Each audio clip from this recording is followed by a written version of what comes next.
I never thought one sentence could silence an entire room.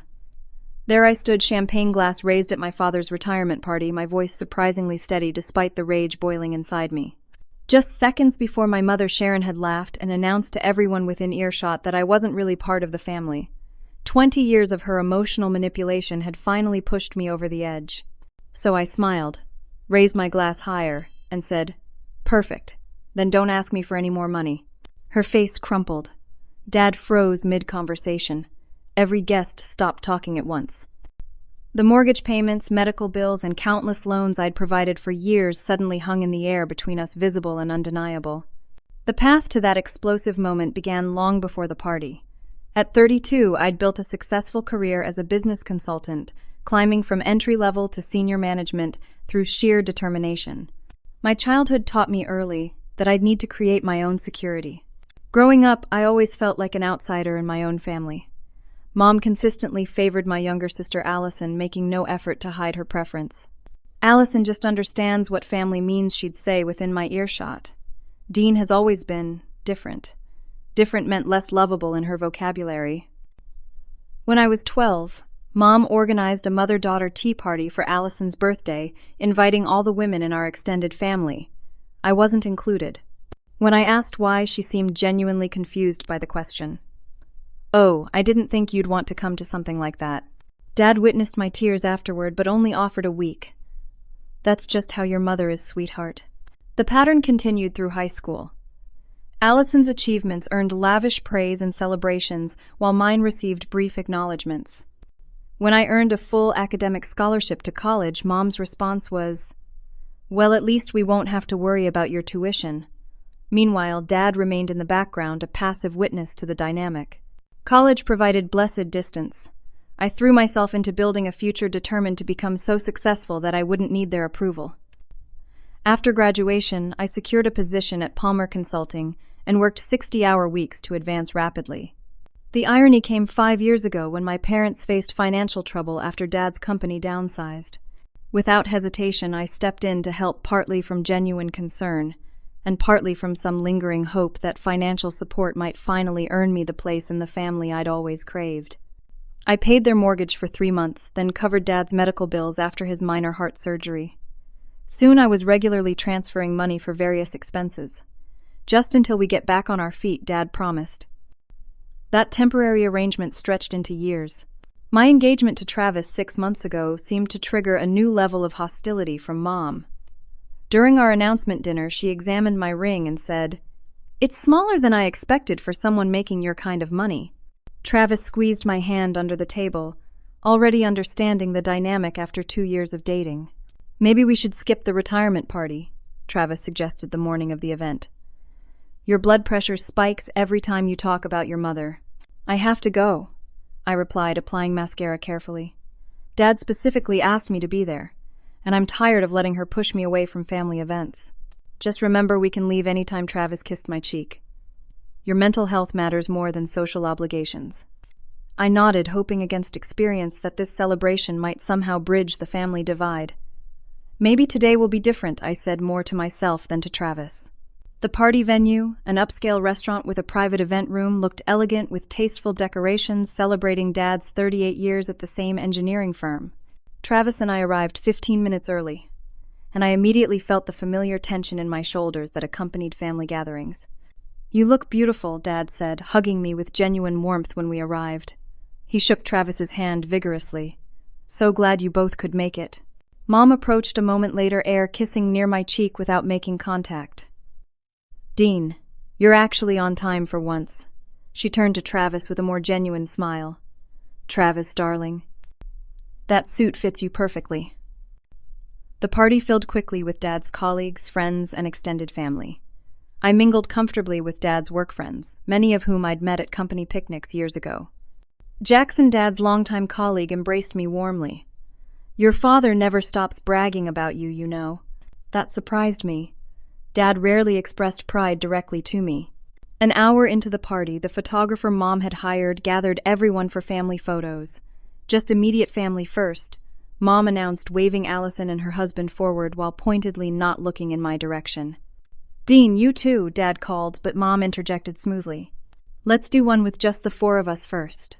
Dean and Travis can join for the extended family shots. I stepped back, the familiar ache of exclusion washing over me.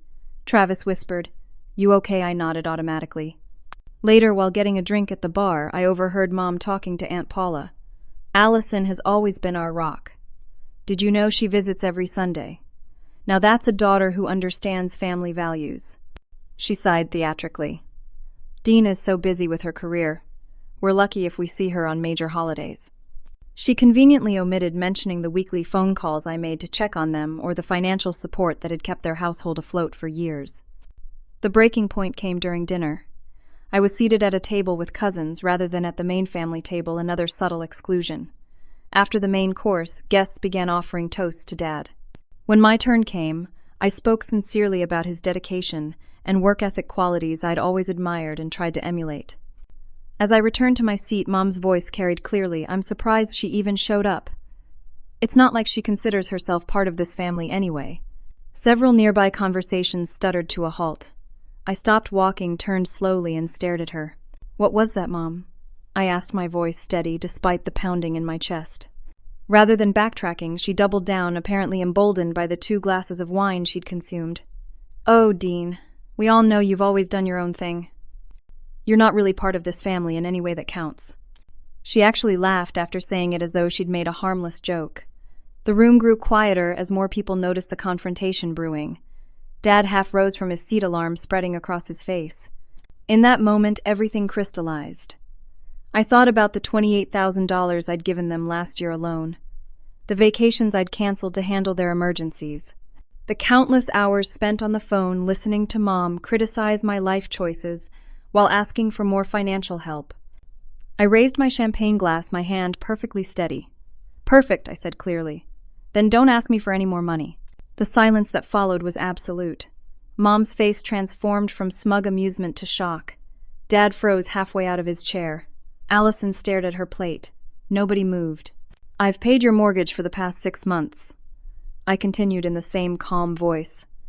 "I covered Dad's medical bills last year. I've funded 3 family vacations. If I'm not family, I should probably stop doing that." Mom's mouth opened and closed without sound. The color drained from her face as she realized what she'd done in front of witnesses. "Dean, honey, your mother didn't mean." Dad finally found his voice. "I know exactly what she meant," I interrupted. "She's been saying versions of it my whole life. This is just the first time she's said it publicly." I set my glass down carefully. "Excuse me." I walked out with my head high, ignoring the murmurs that erupted behind me. Travis followed silently, taking my hand once we reached the hallway. Outside in the cool evening air, I finally exhaled. "Are you okay?" he asked. "Actually," I said with genuine surprise, "I think I'm better than I've been in years."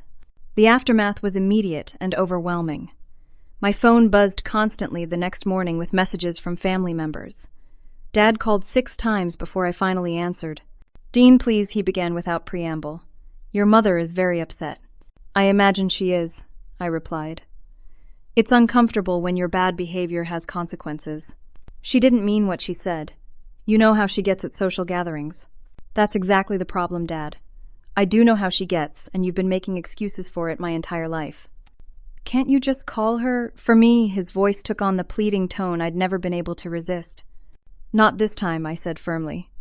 "I need some distance to think about what kind of relationship I actually want with both of you." Later that day, Allison called, surprising me. We'd never been close, partly due to Mom's deliberate triangulation, and partly due to our 7-year age gap. "That was intense yesterday," she said. "Are you all right?" "I'm processing," I answered cautiously, unsure of her motives. "Listen," she said after a pause. "I know Mom has always treated us differently. I should have said something years ago." Her acknowledgement was unexpected and oddly validating. "Why now?" I asked. "Yesterday was illuminating." Hearing her say that out loud, seeing everyone's reactions, I realized I've been complicit by staying silent. We talked for almost an hour, the longest conversation we'd had in years. For the first time, I felt a glimmer of potential for a real sisterly relationship. The next wave came 3 days later when Mom launched her counteroffensive. She called early Sunday morning. "Dean," she said, her voice trembling. "The mortgage company called. We're 2 months behind, apparently. I recognized the tactic immediately. Emergency financial crisis requiring immediate rescue, followed by temporary appreciation, then back to normal treatment. That's surprising, I replied evenly. I sent payments directly to them for the past 6 months. Well, something must have happened. They're threatening foreclosure. Have Dad call the bank tomorrow. They can verify the payment history. We need $4,000 by Friday, or we'll lose the house, she continued, as if I hadn't spoken. Mom, I meant what I said at the party. I'm not providing financial support anymore. Her tone shifted instantly from vulnerable to angry. After everything we've done for you, this is how you repay us. I've repaid any parental investment many times over. I'm done. Later that week, Travis and I were having dinner when my phone rang with an unfamiliar number. Dean, this is Jackson Peterson, your dad's friend from work. Hi, Jackson. Is everything okay? I witnessed what happened at the retirement party, he said. I want you to know that many of us have seen how your mother treats you over the years. It's not right. His words brought unexpected tears to my eyes. Thank you for saying that. There's something else you should know, he continued hesitantly. Your father has been covering for your mother's spending for decades. The financial troubles aren't just from his company downsizing. This new information sent me digging deeper. A conversation with Dad's financial advisor, whom I'd met while helping them restructure their debt last year, revealed the shocking truth. My parents were over $200,000 in debt, largely from Mom's undisclosed credit card accounts. Meanwhile, my own career faced a critical juncture. Palmer Consulting was competing for our largest potential client yet, and as senior consultant, I was leading the project. The timing couldn't have been worse for family drama. You seem distracted, my boss Grace noted after I fumbled a question during our strategy meeting. Personal stuff. It won't affect my performance, I assured her. Make sure it doesn't. The Henderson contract could transform our firm. That evening, I received a text from Cousin Beth. Just a heads up, Aunt Sharon is telling everyone you abandoned the family after they sacrificed everything for your education. Thought you should know. The manipulation campaign had begun. Mom was rewriting history, casting herself as the selfless mother and me as the ungrateful daughter. The familiar pattern would normally have sent me scrambling to repair my reputation. This time I felt only tired resignation. Let her talk, I told Travis. Anyone who knows me will see through it. He looked concerned. Are you sure family narratives are powerful things? I'm done managing her emotions and reputation at the expense of my own well-being. The next day brought the most unexpected development yet. Jackson called again, this time with information that shook me to my core. I've debated whether to tell you this, he began uncomfortably. Your mother had an affair early in their marriage. Your father nearly left her over it. Why are you telling me this now? Because the timing of that affair. Well, it was about 33 years ago. My age. The implication hit me like a physical blow. Are you suggesting? I don't know for certain, he said quickly. But the resemblance between you and your father has always been questionable. And it might explain some of your mother's behavior toward you. The possibility that I might not be biologically related to my father explained so much about our family dynamic that it left me dizzy. It would explain Mom's persistent emotional rejection, the subtle ways Dad sometimes seemed uncomfortable around me, the striking physical differences between me and my sister. That night I couldn't sleep. Travis held me while I cycled through shock, anger, and grief. Even if it's true, he said, it doesn't change who you are. It changes everything about my childhood, I whispered. All those years I thought something was wrong with me, that I wasn't lovable enough. The next morning my phone buzzed with a text from Dad. Your mother is worried sick about the mortgage. Please call us. I stared at the message, a new perspective, coloring everything. Was he my biological father? Had he stayed out of guilt? Was their financial irresponsibility a form of revenge against me? For the first time in my adult life, I didn't respond to his request for help. The financial reality hit my parents hard. 2 weeks after the retirement party incident, Dad showed up unannounced at my office. I was in the middle of preparing for the Henderson presentation when my assistant knocked on my door. Your father is in the lobby, she said apologetically. He insists it's urgent. I found him pacing by the reception desk, looking older than I'd ever seen him. Dad, I'm working. You can't just show up here. You haven't returned my calls, he said loudly enough that the receptionist glanced over. Your mother is falling apart. I led him to a small conference room for privacy. Lower your voice. This is my workplace. We're going to lose the house, Dean. Is that what you want, to see your parents homeless? You're not going to be homeless. You could sell the house and downsize like I've suggested for years. Or Mom could get a job instead of getting her nails done twice a week. His face flushed. That's not fair. Isn't it, Dad? I've seen the credit card statements. I know exactly how much is spent on her shopping and spa treatments. You don't understand. Then make me understand, I challenged. Explain why I've been treated like an outsider my entire life while simultaneously being expected to financially support the family. He looked away, unable to meet my eyes. Your mother has always been complicated. That's not an explanation. It's an excuse. And you've been enabling her behavior for decades. What do you want me to say? He exploded suddenly. That I know she's treated you unfairly? That I should have stood up for you more? Fine, I admit it. His outburst shocked us both into silence. Why didn't you? I finally asked, my voice smaller. He sank into a chair, deflating. It was easier not to fight her. When I tried, she'd turn it all around, make me the villain. After a while, I just stopped trying. And I paid the price for your peace. He had no response to that. Dad, is there something you're not telling me about why Mom treats me differently? I asked, thinking of Jackson's revelation. His expression changed subtly, a flicker of something alarm crossing his face. What do you mean? Nothing. Never mind. I wasn't ready for that conversation in my workplace. I have a meeting, Dad. I can't do this right now. Dean, please. I'll call you this weekend, I promised, escorting him out. Returning to my office, I found my hands shaking. The confrontation had unleashed emotions I'd spent years suppressing. My phone buzzed with a text from Allison. Can we have coffee tomorrow? I need to talk to you. We met at a Kiat cafe near my apartment. Allison looked nervous, fidgeting with her napkin. I've been doing a lot of thinking since the party, she began. About how Mom has treated you. How I've benefited from being the favorite. It's not your fault, I said automatically. Maybe not directly, but I never challenged it. I accepted the preferential treatment because it was comfortable. She met my eyes directly. I'm sorry, Dean. I should have been a better sister. Her apology was like a key unlocking a door I hadn't known existed. Tears sprang to my eyes. There's something else, she continued hesitantly. Mom has been saying things about Travis. My guard instantly went up. What things? She told Dad she heard Travis was only with you for your money, that he has gambling debts. I laughed bitterly. Travis works 60 hours a week as an architectural engineer. He's financially independent and hates gambling. She's making things up to drive a wedge between us. I figured, but she's really ramping up the campaign. She even called Travis's mother last week. This new information stunned me. What? Supposedly to discuss wedding plans, but actually to plant seeds of doubt about you. The invasion of boundaries infuriated me. Later that day, in the middle of my Henderson presentation, the thought of Mom calling Travis's family ambushed me.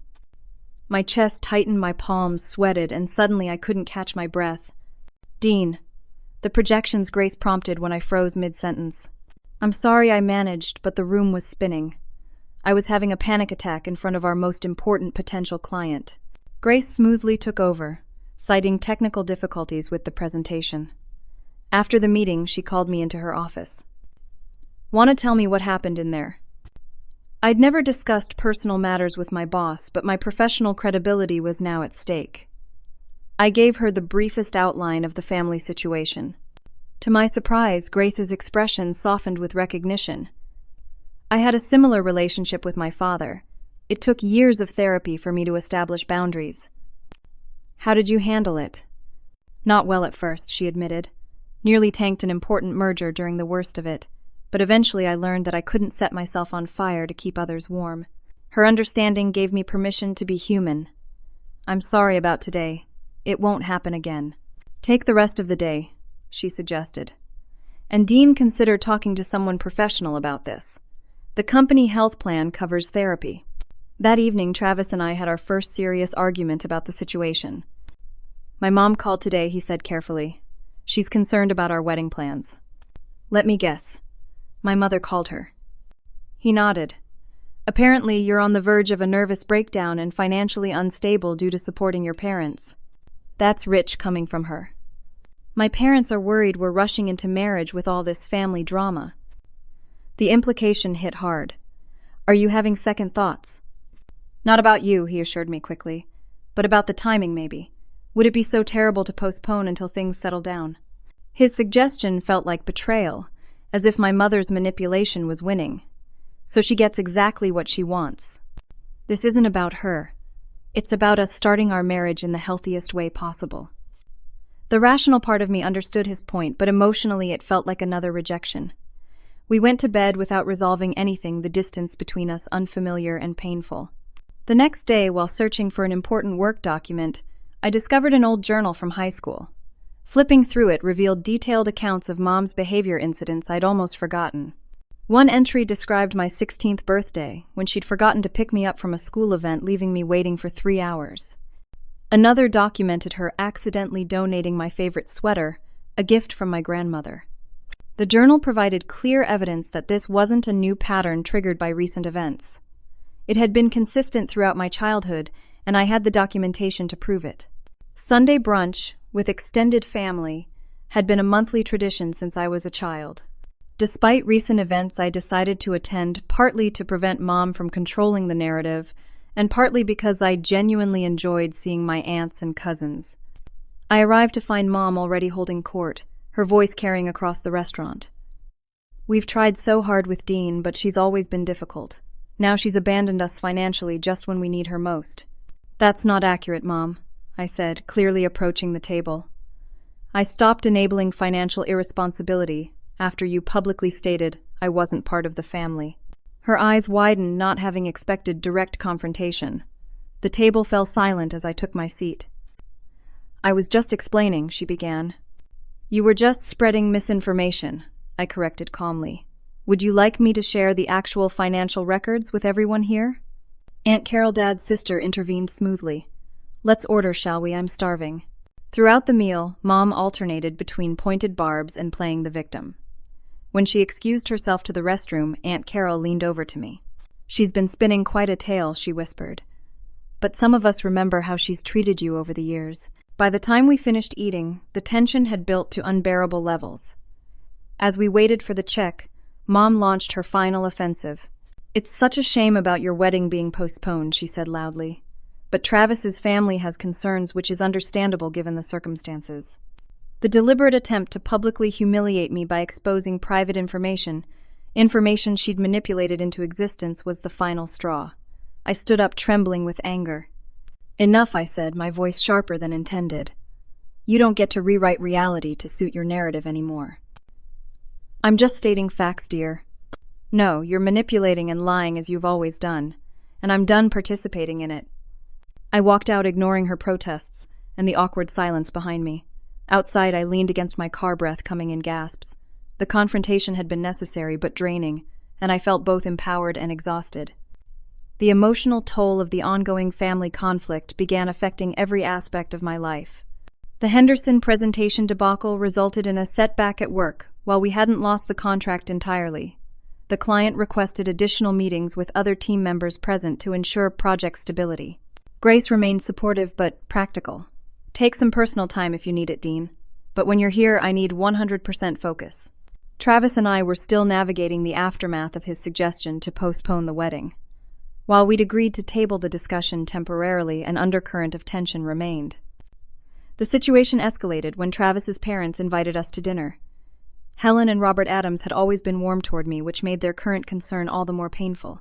We just want to make sure you're both making decisions for the right reasons, Helen said gently over dessert.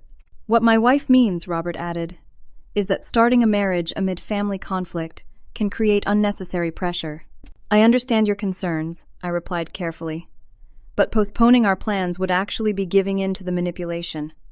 Travis looked uncomfortable. My parents are just trying to help Dean. By suggesting we change our life plans because my mother is spreading lies. The dinner ended awkwardly with Travis driving home in silence. Later, he tried to bridge the gap. They love you, he said. They're just worried. Your mother called me directly last week, I admitted. She suggested I might want to resolve my family issues before joining yours. His expression hardened. She had no right to do that without talking to me first. This is exactly what my mother wanted, to create division between us. Our conversation was interrupted by my phone ringing. It was Allison, sounding panicked. Dad's in the hospital. Possible heart attack. Everything else instantly became secondary. Travis and I rushed to the emergency room, finding Mom and Allison in the waiting area. Mom's eyes were red from crying, but her expression hardened when she saw me. "Now you show up," she said bitterly. "I came as soon as Allison called," I replied, refusing to engage. "How is he?" "They're still running tests," Allison explained. "The doctor should update us soon." The next hour passed in tense silence. Finally, a doctor approached. "Mrs. Wilson, your husband is stable. It wasn't a heart attack, but a severe anxiety episode that mimicked those symptoms. We'd like to keep him overnight for observation." Relief flooded through me. "Can we see him?" "Family only for now," the doctor said. Before I could respond, Mom interjected. "She's not immediate family, just his stepdaughter." The word hit me like a physical blow. Stepdaughter. The suspicion Jackson had raised now confirmed by my own mother in the most callous way possible. Mom Allison gasped. The doctor looked uncomfortable. "I'll let Mr. Wilson decide who he wants to see." When she left, I turned to my mother. "Stepdaughter, is that what I am?" Her expression mixed defiance and guilt. "This is hardly the time or place." "You just made it the time and place," I said, my voice shaking. "How long were you going to keep that from me?" "Keep what from who?" came a voice behind us. Aunt Carol had arrived, concern etched on her face. "Nothing," Mom said quickly. "Family business." "Apparently I've just discovered I'm not biologically related to Dad," I said, beyond caring about discretion. "Mom just called me his stepdaughter to the doctor." Aunt Carol's expression shifted from confusion to anger. "Sharon, you didn't." "It's complicated," Mom muttered. "Is Dad aware that I know?" I asked. Mom's silence was answer enough. "I need some air," I said, walking out before my emotions overwhelmed me. Outside, I gulped the cool night air, trying to process this confirmation of what I'd suspected. Travis followed, placing a steadying hand on my back. "I'm so sorry, Dean. All these years," I whispered. "All the rejection, the different treatment, it wasn't in my head. She resented me because I was living proof of something she wanted to forget." Aunt Carol found us there 20 minutes later. "Your father's asking for you, Dean." "So he is my father?" I asked, confusion compounding my distress. "Legally and in every way that matters, yes," she said firmly. "But biologically, no. I've never agreed with how they handled this." "You knew." "I suspected. There were timing issues with their separation and reconciliation around when Sharon got pregnant with you. But it wasn't my place to say anything." Dad looked fragile in the hospital bed tubes, monitoring his vitals. He reached for my hand when I entered. "I'm sorry," he said immediately. "This isn't how you should have found out." "So it's true. The confirmation still hurt despite my preparation." "Yes. But Dean, I've been your father in every way that counts since you were born. I never thought of you as anything but my daughter." "Then why did Mom treat me so differently? Why did you let her?" He closed his eyes briefly. "Sharon never fully resolved her feelings about that period in our marriage. I thought if I just loved you enough it would compensate. I was wrong." "Who is my biological father?" "A man Sharon knew briefly during our separation. He never knew about you, and he died in a car accident before you were born." The finality of that statement, the certainty that I would never have answers from that quarter, was oddly freeing. This wasn't a situation where another parent was waiting to be discovered. "I'm still processing this," I told him honestly. "But your health is what matters right now." "I've made so many mistakes," he said, his voice breaking. "Letting Sharon treat you the way she did. Not standing up for you. I hope someday you can forgive me." Later that evening, Allison found me in the hospital cafeteria. "I swear I didn't know," she said, sitting across from me. "But it explains so much." "You're still my sister," I said firmly. "Half-sister biologically, but that changes nothing between us." Her eyes filled with tears. "I wish I'd been braver all these years. Called Mom out on how she treated you. We can't change the past, but maybe we can build something better going forward." That night, I started therapy. Dr. Lynn Matthews listened as I poured out 32 years of complicated family history newly illuminated by recent revelations. "What you're describing sounds like narcissistic family dynamics," she observed. "With you cast in the role of scapegoat. Why me and not Allison?" In families with narcissistic patterns, Children are often assigned roles that serve the narcissist's needs. Your biological origins likely made you an easy target for displacement of your mother's unresolved feelings. The validation that I hadn't imagined or caused the rejection was powerful. How do I move forward from here? That depends on what you want. Reconciliation requires all parties to acknowledge the dynamic and commit to changing it. Sometimes the healthiest path forward is establishing firm boundaries or even limited contact. I left that first session with a framework for understanding what had happened to me and the beginning of a path forward. The following day, I received an unexpected package at work. Inside was a bundle of old letters tied with string and a note from Dad. I've kept these for years. Perhaps they'll help you understand that despite my failings, you were always loved. The letters, written in Dad's distinctive handwriting, spanned my entire childhood. They expressed his pride in my accomplishments, his regret over family tensions, and his unwavering love. Many were never sent serving, instead, as a private journal of his thoughts. One passage particularly struck me. Dean started college today. Sharon was dismissive, but I couldn't be prouder. She's always been the strongest of us all, facing rejection with resilience I can only admire. I wish I had half her courage. Maybe then I could stand up to Sharon when she treats our daughter so unfairly. That evening, a Facebook message arrived from Jessica Baker, my closest friend from elementary school, whom I hadn't seen in years. Your cousin Beth mentioned what's happening with your family, she wrote. I've always wanted to tell you that we all noticed how your mom treated you differently. My mom even tried to talk to your dad about it once. I'm here if you need someone who witnessed it firsthand. We arranged to meet for coffee that weekend. Jessica's recollections provided external validation of what I'd experienced: the forgotten school pickups, the public criticism, the stark difference in how she treated me versus Allison. My mom used to get so angry on your behalf, Jessica recalled. She'd say, "That poor girl deserves better." Driving home from our meeting, I experienced a moment of profound clarity. The problem had never been me. I hadn't been unlovable or difficult or deficient. I'd been the target of displaced emotions from a woman who couldn't reconcile her own past actions, enabled by a man too conflict avoidant to protect his child. For the first time, I saw my parents as flawed humans rather than the mythic figures of childhood. And with that perspective shift came the realization that I had the power to determine what kind of relationship I wanted with them going forward, if any. I called Travis from the car. I think I'm ready to talk about the wedding again. I was hoping you'd say that, he replied. I've been doing some thinking too. My parents were wrong to suggest postponing. We shouldn't let your mother's issues dictate our timeline. His support strengthened my resolve for the next step, establishing permanent, healthy boundaries with my family of origin. Creating a strategic response to decades of family dysfunction required careful thought. After several therapy sessions and long conversations with Travis, I developed a comprehensive plan that would allow me to maintain relationships where possible while protecting my well-being. The first step involved my financial entanglement with my parents. I contacted a family financial counselor who specialized in situations like mine. Together, we drafted a formal agreement that outlined exactly what support I was willing to provide going forward and under what conditions. This is unnecessarily formal, Dad protested when I presented the document. We're family. Family with unhealthy financial boundaries, I replied calmly. This protects all of us by making expectations clear. The terms were straightforward. I would help them develop a sustainable budget based on their actual income, assist with selling their too large house and finding appropriate housing they could afford, and match any debt payments they made, themselves up to a specified monthly limit. All direct financial support would cease within 1 year. Mom initially refused to even look at the agreement. This is your way of punishing us. No, this is my way of helping you become financially independent while preserving our relationship, I corrected. Take some time to think about it.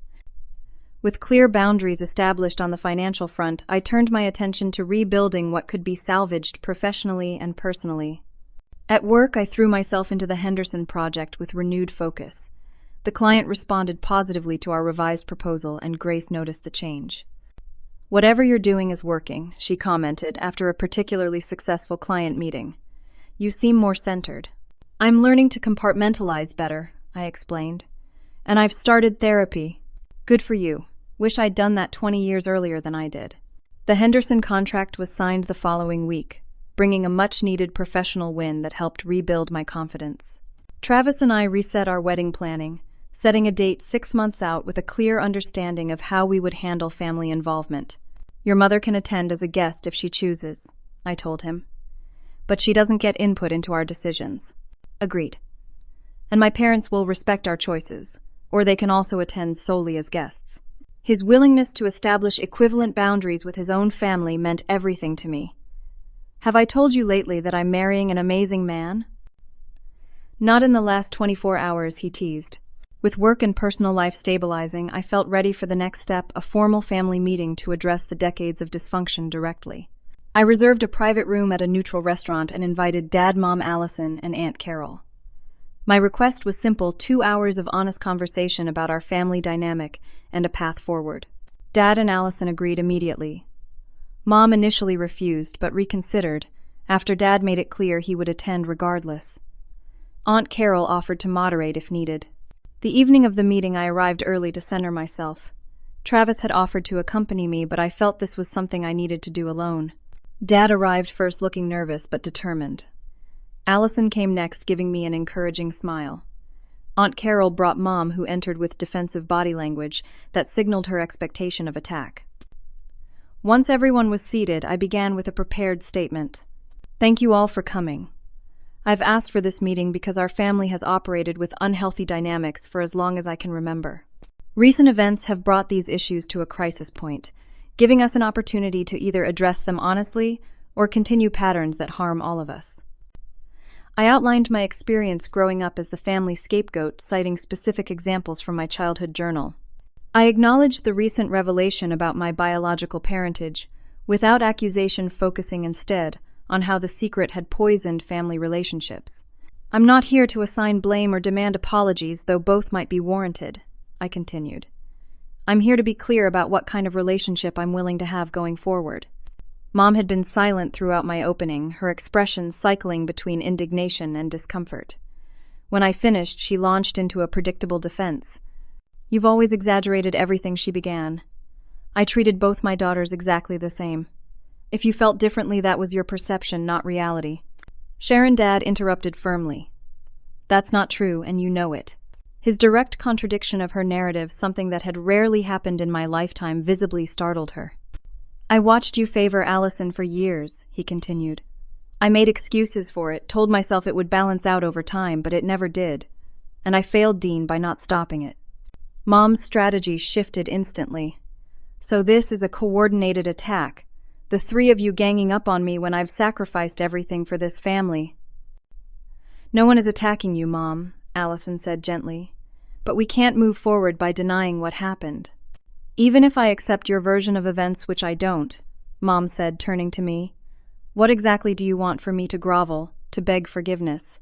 I want acknowledgement of reality, I replied calmly. And I want healthy boundaries going forward. What does that even mean?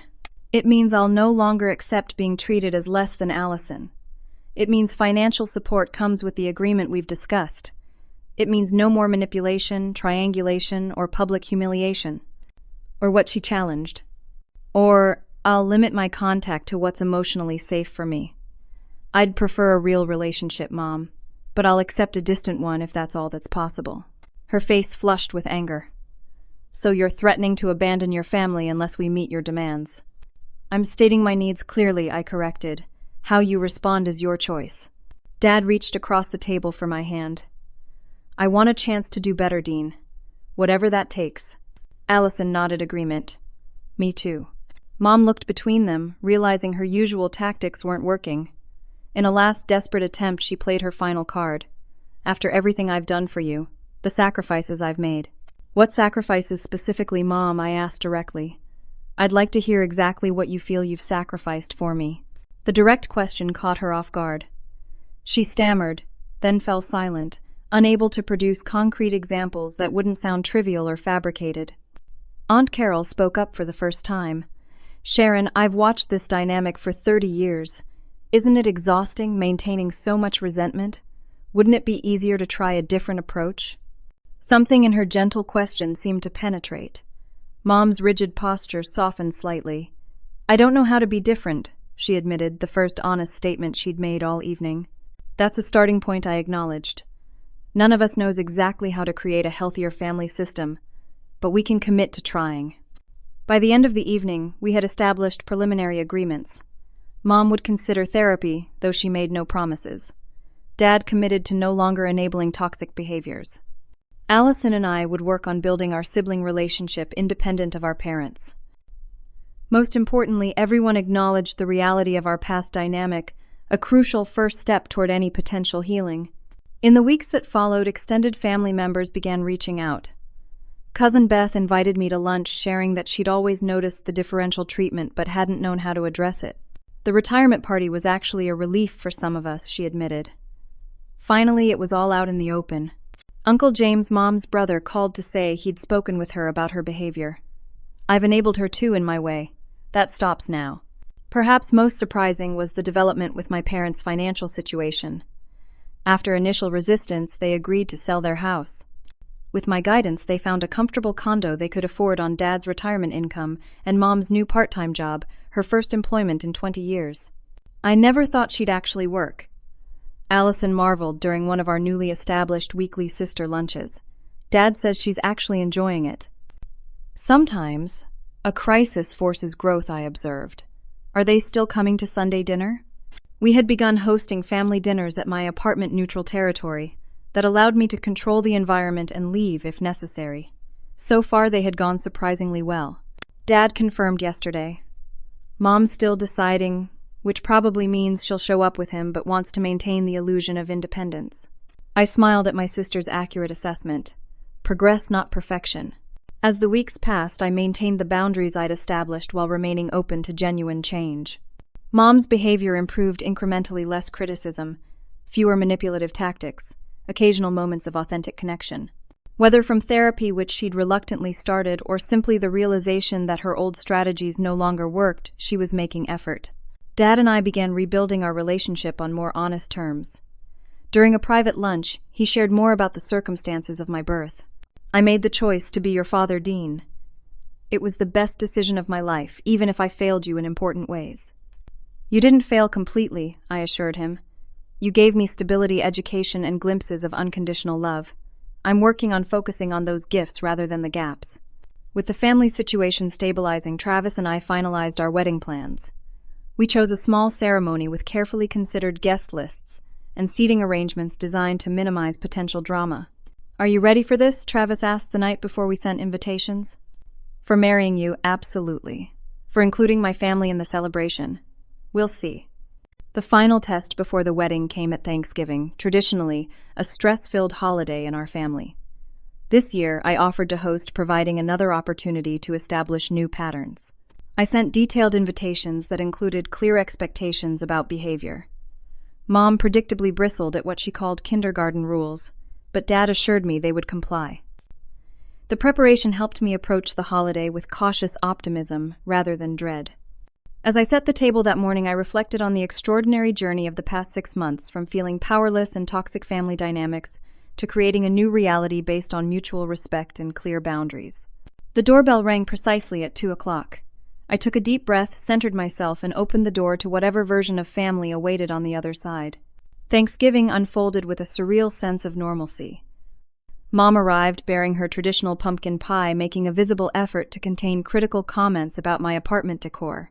Dad helped Travis set up the extra folding table, their easy conversation, a testament to the genuine bond they'd formed. Allison and her husband brought wine and family photos she'd discovered while cleaning out her storage unit. Look at this one, she said, showing me a faded picture from a family vacation when I was about 10. You were so determined to climb that lifeguard tower, even though Mom kept saying no. I'd forgotten about that, I laughed. Dad finally distracted her so I could scramble up for 30 seconds of glory. You always had more courage than the rest of us combined, she said softly. The meal proceeded with remarkably little tension until dessert, when Mom made her inevitable attempt to reassert control. I've been thinking about the wedding, she announced. The colors you've chosen really won't photograph well. My friend Margaret's daughter had a similar palette and regretted it terribly. 6 months ago, this comment would have triggered hours of circular arguments and hurt feelings. Now I simply smiled. Thanks for your concern, but we're happy with our choices. I'm just trying to help, she persisted. After all, wedding photos last forever. Sharon, Dad said quietly, "Remember our agreement." A flash of irritation crossed her face, but surprisingly she let the subject drop. "The pie turned out well this year, don't you think?" This small moment, her attempt at control my calm boundary, her acceptance and pivot represented enormous progress for our family system. It wasn't perfect harmony, but it was workable respect. After dinner, while Travis and Allison's husband cleaned up, Mom approached me in the living room. "I've been going to that therapist," she said abruptly. "The one you recommended." "That's good to hear. Is it helpful?" She hesitated, clearly uncomfortable with vulnerability. "She says I have something called narcissistic traits, that I use people to regulate my emotions." A defensive edge crept into her voice. "I think that's a bit extreme." "What do you think about it?" I asked, genuinely curious about her perspective. She seemed surprised by the question, as if expecting immediate agreement or argument rather than interest in her view. I think I've been unhappy for a very long time. And I've blamed others for that unhappiness." The admission, however small, felt monumental. "Thank you for telling me that. I'm not promising miracles," she warned. "I'm 70 years old. People don't change completely at my age." "I'm not expecting complete change," I assured her. "Just effort and awareness." She nodded once sharply and returned to help with the dishes, her version of a peace offering. 2 weeks later came the true test of our new family dynamic, the wedding. We'd planned a small ceremony at a local botanical garden with just 70 guests and a reception at a nearby restaurant. "Are you nervous?" Travis asked that morning as we separated for traditional pre-ceremony preparations. "About marrying you. Not for a second. About my mother behaving for 6 consecutive hours. Terrified." He kissed me. "Remember, whatever happens with family drama by tonight, you'll be stuck with me forever." The best kind of stuck, I promised. The morning passed in a blur of hairstyling, makeup, and final details. Allison, my maid of honor, provided calm support and humor throughout. When Mom arrived at the bridal suite, I braced for criticism about my non-traditional blue-tinged wedding dress or simple hairstyle. Instead, she stood in the doorway, her expression softening in a way I'd rarely seen. "You look beautiful," she said simply. "Thank you," I replied, waiting for the inevitable qualifier. But it didn't come. Instead, she opened her purse and removed a small velvet box. "I brought something if you want it. For your something borrowed." Inside was a delicate pearl bracelet I remembered from my childhood. "Grandma's bracelet? She wanted you to have it eventually. I thought today might be appropriate." The gesture, acknowledging my connection to family history, offering a meaningful item without manipulation attached, brought unexpected tears to my eyes. "I'd be honored to wear it," I said sincerely. She fastened it around my wrist, her hands trembling slightly. "I'm trying, Dean." "I know you are, Mom. Thank you." The ceremony itself was everything we'd hoped for, intimate, meaningful, and focused entirely on our commitment, rather than family drama. Dad walked me down the aisle with dignified pride, and Travis's face when he saw me made every difficult moment worthwhile. During the reception, I watched my newly configured family with wonder. Mom chatted amicably with Travis's mother, making a visible effort to be charming rather than competitive. Dad had found common ground with Travis's father over their shared love of vintage cars. Allison and her husband danced with uninhibited joy, our new sibling bond evident in her frequent smiles in my direction. The most surprising moment came during the toasts. We'd carefully planned who would speak to minimize potential issues. Dad, Travis's best friend, and Allison all offered heartfelt words. Then, unexpectedly, Mom stood and clinked her glass. My stomach tightened. This unplanned speech could undo the day's harmony in seconds. "I wasn't going to speak," she began, her voice uncharacteristically hesitant. "But I find I need to say something to my daughter and her husband." She turned to face us fully. "Dean, you have always been stronger and braver than anyone I've known. That strength sometimes intimidated me, I think." A murmur of surprise rippled through the guests at this unusual vulnerability. "Travis, you recognize and celebrate that strength rather than trying to diminish it. For that alone, I would welcome you to our family." She raised her glass. "To Dean and Travis, may you build together what eluded the generation before you, a partnership of equals, based on respect and understanding." The toast received enthusiastic response, guests unaware of its profound significance. Under the table, Travis squeezed my hand in recognition of what had just happened, perhaps the first completely honest, non-manipulative public statement my mother had ever made about me. As the reception wound down, I found a quiet moment with Dad near the garden's koi pond. "Happy?" he asked simply. "Very. And not just about marrying Travis." He nodded understanding. "I don't know if your mother and I will ever completely heal what's broken between us. Too much water under that bridge. But I think we've all found a better way forward." "That's all I wanted," I told him. "Not perfection, just acknowledgement and effort." "For what it's worth," he said, "I couldn't be prouder of how you've handled all of this. Setting boundaries without burning bridges, that takes remarkable wisdom." 6 months after the wedding, the new family dynamic had stabilized into something I'd never thought possible: imperfect but functional relationships based on reality, rather than manipulation and denial. Mom and Dad downsized successfully, their financial situation stabilizing with my temporary support and their own efforts. Mom's part-time job evolved into a position she genuinely enjoyed, giving her identity beyond family dynamics. Dad joined a classic car restoration club, finding community and purpose in retirement. Allison and I established a sisters-only monthly weekend, sometimes just for fun and sometimes for deeper conversations about our shared childhood from our different perspectives. "I always envied you," she admitted during one such talk. "You had the courage to create your own path despite everything." My own journey continued through therapy, helping me understand that while I couldn't change my past, I could determine how it influenced my future. The knowledge of my biological origins became integrated into my sense of self, a fact, rather than a defining wound. Travis and I established our own traditions and boundaries, creating the family culture we wanted, rather than automatically repeating patterns from either side. When discussions about children began, we approached them with intentionality rather than assumption or obligation. 1 year to the day after the retirement party incident that had catalyzed such profound change, I hosted a dinner for my chosen family, Travis, Allison, and her husband, Aunt Carol, my friend Jessica, my boss Grace, who had become a mentor, and, yes, my parents. As we gathered around the table, I reflected on the extraordinary journey from that moment of public rejection to this peaceful assembly of people who had supported, challenged, and ultimately accepted one another. "I'd like to propose a toast," I said, raising my glass. "To family, not just the one we're born into, but the one we create through choice, boundaries, and love." The enthusiastic response affirmed what I had finally come to understand: family isn't defined by unconditional acceptance of unhealthy behavior. True family is built on respect for each person's wholeness, honoring both connection and healthy separation. Later that evening, after guests had departed and Travis and I were cleaning up, he asked, "Do you ever regret saying what you did at your dad's party, standing up to your mom so publicly?" I considered the question carefully. Not for a second. That moment of courage made everything else possible. Sometimes you have to be willing to risk the relationship you have to create the relationship you deserve. "That's profound," he said, wrapping his arms around me. "And very true." I leaned into his embrace, grateful for the journey that had brought me here to this place of hard-won peace and authentic connection. The path hadn't been easy, but standing in my truth had ultimately freed not just me, but everyone in our family system.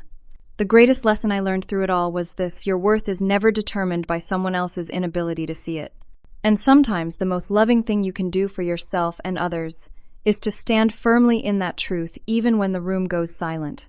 Have you ever had to stand up to family manipulation or set difficult boundaries with loved ones? I'd love to hear your experiences in the comments below. Remember that choosing your emotional health isn't selfish, it's necessary for authentic relationships. If this story resonated with you, please like, subscribe, and share it with someone who might need to hear that they're not alone in their family struggles. Thank you for listening to my journey, and I wish you courage on your own path to healthy relationships.